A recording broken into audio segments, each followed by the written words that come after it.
Hello everyone, welcome to United we stand. तो ये वाला वीडियो में बात करेंगे जितने भी सारे लेटेस्ट ट्रांसफर अपडेट्स है उसको लेके, और मैनचेस्टर यूनाइटेड का जो सेकंड प्री सीजन का मैच था उसके रिगार्डिंग भी बात करेंगे ये वाला वीडियो में। तो सबसे पहले शुरू करते हैं मैनचेस्टर यूनाइटेड का जो सेकंड प्री सीजन वाला मैच था उसको लेके। तो सेकंड प्री सीजन वाला मैच में मैनचेस्टर यूनाइटेड ने लियो को 1-0 से हरा दिया। डॉनी वैन डे बीक ने गोल स्कोर किया एक बहुत ही शानदार वॉली से। और कल के मैच के अगर ओवरऑल बात करें तो हम लोग फर्स्ट हाफ में और सेकेंड हाफ में दोनों हाफ में ही पहले 10 मिनट बहुत ही बढ़िया फुटबॉल खेले। उसमें से अगर आप देखें तो फर्स्ट हाफ में हम लोगों को 2 या 3 गोल स्कोर कर देना चाहिए था। हम लोग बहुत चांसेस क्रिएट किए लेकिन हम लोग स्कोर नहीं कर पाए, जो हम लोग का लास्ट सीजन में भी बहुत सारे मैचेस में प्रॉब्लम था। वही सेम प्रॉब्लम अभी भी है क्योंकि हम लोग के पास अभी भी एक प्रॉपर नंबर 9 नहीं है। अगर कल के मैच के फर्स्ट हाफ का बात करें तो पहले 10 या 15 मिनट में हम लोगों को 2 गोल एटलीस्ट स्कोर कर देना चाहिए था, लेकिन वो हुआ नहीं। और सेकेंड हाफ के पहले 5 मिनट के अंदर ही हम लोग गोल स्कोर कर पाए। सेकेंड हाफ में ज्यादातर एकेडमी प्लेयर्स ही सारे आए, उनके साथ साथ फ्रेड और वैन डे बीक भी आया। वैन डे बीक को कल देख के अच्छा लगा। After a long injury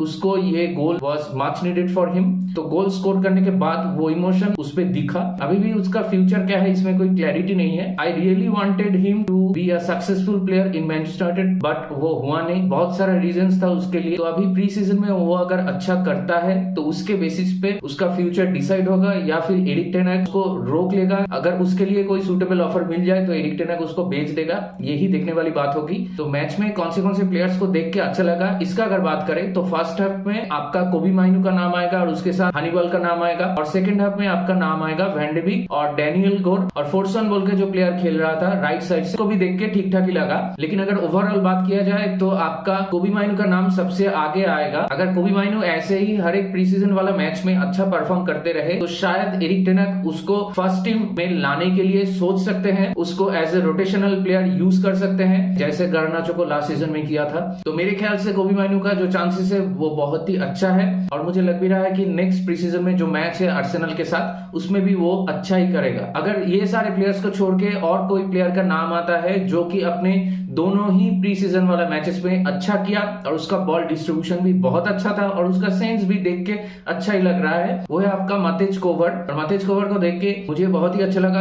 I am sure कि आप लोगों को भी अच्छा ही लगा होगा। अगर वो ऐसा ही एक के बाद एक परफॉर्मेंस कंटिन्यू कर सकता है तो फिर शायद उसको एज ए बैकअप गोलकीपर भी एरिक टेन हाग यूज कर सकता है। अगर हम लोग सुजुकी को खरीद भी लेते हैं फिर भी शायद टॉम हिटन की जगह उसको इंक्लूड किया जाए और टॉम हिटन को छोड़ दे, ये भी हो सकता है। तो देखते हैं आगे जाके मतेज कोवर्ट कैसे परफॉर्मेंस करते हैं। जो नेक्स्ट वाला मैच है आर्सेनल के साथ तो उसमें बहुत ही इंपॉर्टेंट होगा कि मतेज कोवर्ट और कोबी माइनू कैसे परफॉर्म करता है। अगर देखा जाए तो हम लोग 2 प्री सीजन का मैच खेले और दोनों ही मैचेस में हम लोग अभी भी कोई गोल कंसीड नहीं किए, जो कि अच्छी बात है। देखते हैं अगले वाला जो प्री सीजन का मैच है आर्सेनल के साथ उसमें हम लोग क्या करते हैं। अभी बात करेंगे जो लेटेस्ट रोनाल्डो का स्टेटमेंट है इंटरव्यू में उसको लेके। उसके बाद बहुत सारे लोग सोशल मीडिया में बहुत सी चीज बोल रहे हैं। कोई रोनाल्डो के लिए अच्छा बोल रहा है तो कोई खामखा हेट फैला रहा है। तो मुझे इस चीज में जो कहना है वो है कि रोनाल्डो ने जो कहा कि के डेट में आपका सऊदी लीग MLS लीग से बहुत ही ज्यादा अच्छा है, MLS का लीग से बहुत ही ज्यादा बेहतर है आपका सऊदी का लीग। ये स्टेटमेंट को मैं पूरी तरह से नहीं मानता क्योंकि MLS का जो हिस्ट्री है वो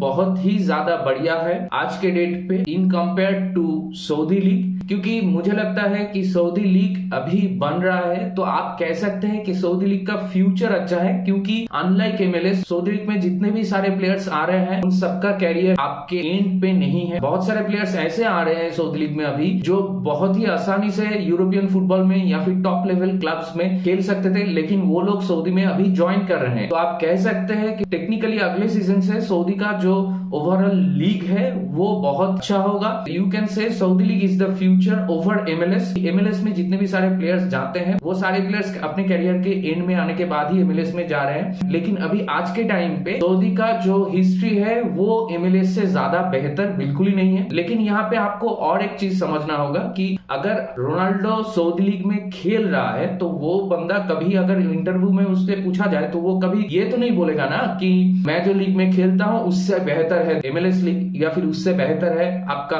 कोई और लीग, ये तो वो कभी नहीं बोलेगा ना। अगर रोनाल्डो सऊदी में खेल रहा है तो ये ऑब्वियस सी बात है, अगर रोनाल्डो से ये चीज पूछा जाए तो रोनाल्डो बोलेगा कि Saudi league is the best, that is the reason he went to Saudi. ये तो बहुत ही ऑब्वियस सी बात है। तो मेरे ख्याल से रोनाल्डो ने जो स्टेटमेंट दिया वो उसका ओपिनियन है, जो कि मुझे लगता है कहीं कहीं सच भी है, कहीं कहीं गलत भी है। जो प्लेयर जो लीग में खेलता है वो तो खुद नहीं बोलेगा ना कि वो वाला लीग अच्छा नहीं है या फिर वो वाला लीग बेहतर नहीं है। तो उस चीज को आप मिक्स मत कीजिए, क्योंकि सऊदी लीग जो है वो अभी सऊदी लीग जो कर रहा है, सऊदी लीग के पास जितना पैसा है और एक के बाद एक वो लोग साइनिंग किए ही जा रहे हैं, तो उस हिसाब से आप कह ही सकते हैं कि Saudi league is the future. Future में अगर 5 साल चले जाए तो उस टाइम पे बैठ के आप बोल सकते हैं कि MLS से ज्यादा बढ़िया लीग है सऊदी लीग। मेरे ख्याल से इसको लेके इतने सारा कंट्रोवर्सी की कोई जरूरत ही नहीं है। यहाँ पे मेसी वर्सेस रोनाल्डो जो नैरेशन लोग बिठा रहे हैं उसको भी इंपोज करने की कोई जरूरत नहीं है। तो इसके बाद बात करते हैं जुआ फेलिक्स को लेके। तो जुआ फेलिक्स ने जो इंटरव्यू दिया उसमें उन्होंने साफ साफ बोल दिया कि he would love to join Barcelona और बार्सिलोना ही हमेशा उसका फर्स्ट चॉइस था। तो यहाँ पे अगर आप देखा जाए तो जुआ फेलिक्स का लास्ट सीजन लोन स्पेल था वो उतना अच्छा नहीं था चेल्सी में। उससे पहले भी मैड्रिड में उसका जो सीजन था वो उतना अच्छा नहीं था। अभी अगर वो ऐसे खुल्लम खुल्ला बोल रहा है कि he would love to play for Barcelona, अभी ये देखने वाली बात होगी कि बार्सिलोना इस चीज के बाद कुछ करता है कि नहीं जुआ फेलिक्स के लिए, क्योंकि मेरे ख्याल से बार्सिलोना में अभी जुआ फेलिक्स के लिए कोई जगह नहीं है, क्योंकि जुआ फेलिक्स जैसा प्लेयर ऑलरेडी बार्सिलोना के पास है जो वही सेम पोजीशन में आपका खेलेगा, वो है आपका फेरान टोरेस। तो अगर आप फेरान टोरेस आपके पास है ऑलरेडी तो आप क्यों उसी के जैसा सेम प्लेयर आप क्यों लेके आओगे। तो ये अभी देखने वाली बात होगी कि बार्सिलोना जुआ फेलिक्स के लिए आगे जाता है कि नहीं। अगर ये डील होगा तो ये ऑब्वियसली ये लोन डील ही होगा, लेकिन इसमें अभी भी कोई कॉन्क्रीट न्यूज नहीं आया। तो अभी अगर बार्सिलोना का बात करें तो बार्सिलोना से और एक हियर वी गो आ गया, वो है आपका ओरियन रोमेलू। तो रोमेलू का जो डील है वो आपका 5 मिलियन का है और जो कॉन्ट्रैक्ट है वो आपका 2026 तक है और उसके कॉन्ट्रैक्ट में जो रिलीज क्लॉज है वो है आपका 400 मिलियन। रोमेलू को as a squad player, rotational player ही यूज करेगा जावी। इसके आगे अगर बात करें बार्सिलोना को लेके तो तरह तरह के सोर्सेस ने ये चीज रिपोर्ट किया है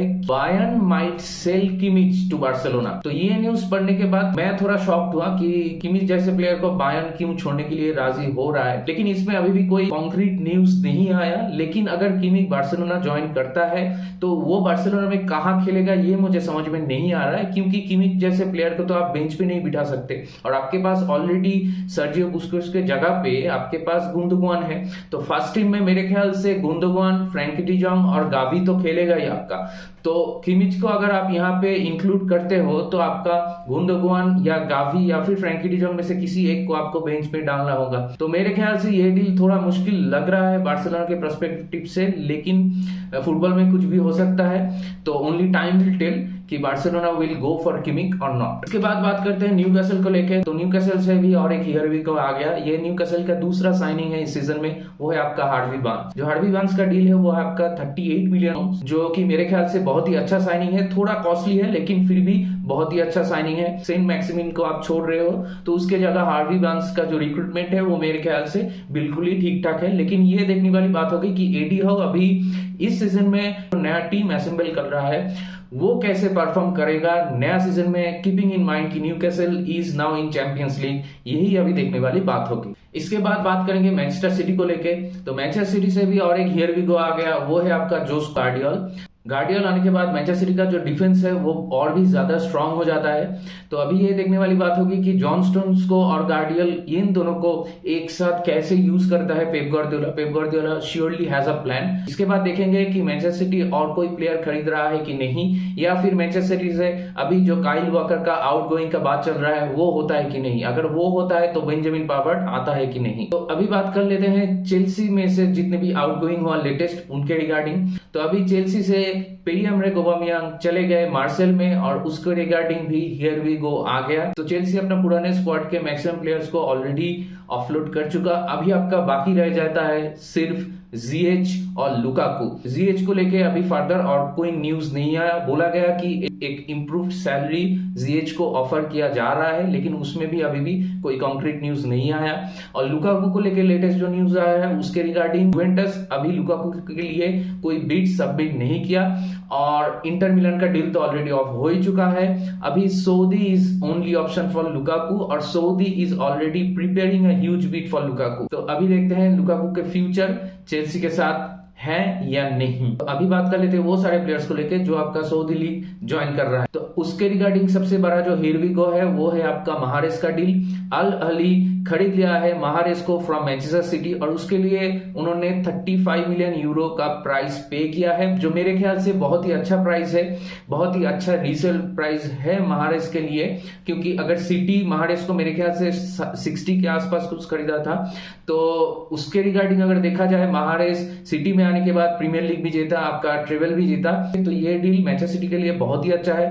मैनचेस्टर सिटी जैसे अच्छा प्लेयर खरीदता है वैसे ही उन लोग का सेलिंग स्ट्रक्चर जो है और उसके रिगार्डिंग जो फंड्स वो जनरेट करते हैं ये भी बहुत ही लाजवाब है, जो हर एक दूसरे क्लब को सीखना चाहिए। महारेस वाला जो डील है ये बहुत ही बड़ा ब्रेकिंग न्यूज है आपका सऊदी लीग के लिए, क्योंकि जैसे कि अभी देख रहे हैं सब लोग भी सारे प्लेयर्स अभी सऊदी लीग में ज्वाइन कर चुके हैं। उसमें सारे प्लेयर्स ऐसे नहीं है जो अपने करियर के एंड पे हैं, बहुत सारे प्लेयर्स हैं जो अभी चाहे तो 1 2 3 4 सीजन और भी ज्यादा खेल सकते थे यूरोपियन फुटबॉल में, लेकिन वो लोग सारे अभी जा रहे हैं सऊदी लीग में। तो इसके बाद सऊदी लीग से हियर वी गो आया आपका जॉर्डन हेंडरसन का। जॉर्डन हेंडरसन के लिए अल इत्तिफाक 12 मिलियन पाउंड पे किया है लिवरपूल को, जो मेरे ख्याल से बहुत ही बढ़िया है। जॉर्डन हेंडरसन का एज 33 है, तो उसके रिगार्डिंग अगर आप 12 मिलियन पाउंड उसको बेच के जनरेट कर रहे हो तो वो मेरे ख्याल से बहुत ही बढ़िया चीज है। तो जॉर्डन हेंडरसन का डील अभी ऑलमोस्ट डन ही है, 1 सिटीजन। उसके बाद आपका फाबिनियो वाला डील होगा जो अल इत्तिहाद के साथ है। इसके बाद और एक हियर वी गो आया है वो है आपका एलेक्स टेलेक्स को लेके। तो एलेक्स टेलेक्स का जो हियर वी गो आया उसमें पहले बोला गया कि शायद वो फ्री ट्रांसफर है, लेकिन वो फ्री ट्रांसफर नहीं है। एलेक्स टेलेक्स ने अल नसीर को ज्वाइन किया। अल नसीर ने एलेक्स टेलेक्स के लिए 4 मिलियन पाउंड दिया, तो ये चीज मेरे लिए थोड़ा डिसअपॉइंटिंग है। मेरे ख्याल से एलेक्स टेलेक्स जैसा प्लेयर है और जैसा उसका एज है उसके हिसाब से देखिए मैनचेस्टर यूनाइटेड में उसका कोई फ्यूचर नहीं था, वो बात सही है, लेकिन फिर भी मिनिमम 10 मिलियन पाउंड में उसको बेचना चाहिए था। 4 मिलियन पाउंड जो है वो आपका फिक्स है और बाकी के सारे एड ऑन है, तो उस हिसाब से अगर देखा जाए तो 4 मिलियन पाउंड मेरे ख्याल से बहुत ही लो प्राइस है। जैसे आप देखें कि लिवरपूल में जॉर्डन हेंडरसन को बेच के वो लोग 12 मिलियन पाउंड जनरेट कर सकते हैं, तो एलेक्स टेलेक्स जैसे प्लेयर के लिए आपको मिनिमम 10 मिलियन पाउंड मिलना चाहिए ना। तो जैसे कि सब लोगों को मालूम है कि Manchester United is never good at buying players और सेलिंग प्लेयर्स, तो वो चीज साफ साफ दिख रहा है। उसके बाद बात करते हैं सेंट मैक्सिमिन को लेके। तो फैब्रिजियो ने बोला है कि सेंट मैक्सिमिन का जो डील है वो भी बहुत जल्द कंप्लीट हो जाएगा। जैसे सब लोगों को मालूम है कि न्यूकैसल हार्वी बार्न्स को लेके आया, तो अभी न्यूकैसल सेंट मैक्सिमिम को छोड़ दे रहा है। सेंट मैक्सिमिम मुझे बहुत ही पसंद था, तो सेंट मैक्सिमिम अगर न्यूकैसल से जाता है तो मेरे ख्याल से वो लोग एक क्वालिटी प्लेयर को छोड़ रहे हैं। English Premier League also losing a quality player, तो ये चीज साफ साफ दिखता है कि सऊदी अरब अभी जितने भी सारे यूरोपियन लीग्स हैं वो 3rd ग्रेडेड या 4th ग्रेडेड लीग नहीं, जो प्रीमियम लीग्स है लाइक आपका इंग्लिश प्रीमियर लीग, लाइक आपका ला लीगा, यहाँ से भी वो लोग प्लेयर को अट्रैक्ट कर रहे हैं। इसके बाद बात करेंगे एस्टन विला को लेके। तो जैसे सब लोग बोल रहे हैं कि Unai emery is cooking a real good team in Aston villa, जो कि सच है। तो एस्टन विला अपना सेकंड बिड सबमिट कर चुका फॉर मूसा डियाबी, लेकिन उस रेस में अल नसीर भी है। तो अभी ये देखने वाली बात होगी कि मूसा डियाबी एस्टन विला में जाता है या फिर वो ह्यूज सैलरी एक्सेप्ट करके अल नसीर जाता है। और अभी बात कर लेते हैं मैनचेस्टर यूनाइटेड को लेके। तो मैनचेस्टर यूनाइटेड में जो लेटेस्ट न्यूज है वो है आपका Manchester United will make Bruno Fernandes their new captain. जो न्यूज पहले आ रहा था वो अभी ऑफिशियल हो गया, फैब्रिजियो ने भी इस चीज को कंफर्म कर दिया है। तो all the best for Bruno Fernandes being a new Manchester United captain. और जैसे कि मैंने पहले वाला वीडियो में भी बोला था कि Bruno Fernandes will be a very good captain, क्योंकि उसमें सारे लीडरशिप क्वालिटी है, लेकिन उसको अपने एटीट्यूड में थोड़ा वर्क करना होगा। अगर मैच में कुछ अच्छा नहीं जा रहा है आपके फेवर में, सारे डिसीजंस आपके अगेंस्ट में जा रहे हैं, तो आप मैच में मोन नहीं कर सकते। आप स्पेशली अवे मैचेस में जाके you can not put down your shoulders, ऐसे सिचुएशंस में आपको स्टेप अप करना होगा। तो अभी देखते हैं कि ब्रूनो फर्नांडिस कैसे इस चीज को हैंडल करते हैं। तो all the very best to Bruno Fernandes. इसके बाद मैनचेस्टर यूनाइटेड से जो दूसरा वाला न्यूज है वो है आपका जॉनी इवंस। अचानक से फैब्रिजियो ने एक पोस्ट कर दिया कि unexpected signing made by Manchester United, वो है आपका जॉनी इवंस, जो कि कल वाला मैच में भी फीचर हुए थे। जब मैनचेस्टर यूनाइटेड से जॉनी इवंस चला गया उसके बाद उसका परफॉर्मेंस जो है वो ठीक ठाक ही था, अच्छा ही था, कि कुछ मैच में बहुत अच्छा था। तो अगर मैनचेस्टर यूनाइटेड में जॉनी इवंस आता है तो मेरे ख्याल से वो एक एक्सपीरियंस लेके आ रहा है, तो वो एक्सपीरियंस हम लोग यूज कर सकते हैं छोटे मैचेस में, तो like Carabao Cup and FA Cup. तो ये सारे कप मैचेस में as a rotational player Jonny Evans को यूज कर सकते हैं। तो जॉनी इवेंस का जो साइनिंग है वो आपका शॉर्ट टर्म के लिए ही है। तो ये देखते हैं जॉनी इवेंस को मैनचेस्टर यूनाइटेड कैसे यूज करते हैं एज ए रोटेशनल प्लेयर। अभी बात करते हैं इंटर मायामी को लेके। तो मेसी, सर्जियो बुस्केट्स और जॉर्डी अल्बा के बाद अभी सुनने में आ रहा है कि इंटर मायामी ज्वाइन करने वाला है लुइस सुआरेज। इसमें अभी तक फाइनल अनाउंसमेंट नहीं आया, लेकिन मेरे ख्याल से वो भी बहुत जल्द आ जाएगा। तो आप लोग कह ही सकते हैं कि इंटर मायामी में एक बार्सिलोना 2.0 बन रहा है, जो कि अभी रियलिटी है। जितने भी सारे साइनिंग्स इंटर मायामी ने अभी तक किया है, इसके पीछे डेविड बेकहम का एक बहुत बड़ा रोल प्ले था। तो अभी ये देखने वाली बात होगी कि लुइस सुआरेज का डील कब तक खत्म होता है और उनके बाद और कितने प्लेयर के पीछे इंटर मायामी जाते हैं। तो इसमें आप लोगों का क्या राय है, ये मुझे कमेंट सेक्शन में जरूर बताएं। तो इसके साथ साथ ये वाले वीडियो को यहीं पे रैप अप करते हैं। आज जितने भी सारे टॉपिक्स में बात किए, उनमें आप लोगों का क्या राय है ये मुझे जरूर बताएं। स्पेशली रोनाल्डो का जो स्टेटमेंट है उसके रिगार्डिंग आप लोगों का क्या मानना है। और बार्सिलोना फैन से मैं ये पूछना चाहूंगा कि आप लोगों को क्या लगता है कि आप लोग जुआओ फेलिक्स के लिए जाओगे, स्पेशली जब वो बोल दिया कि he would love to play for Barcelona. तो आप लोगों को क्या लगता है ये मुझे जरूर बताएं कमेंट सेक्शन में। तब तक goodbye, take care, glory glory Manchester United, United we stand.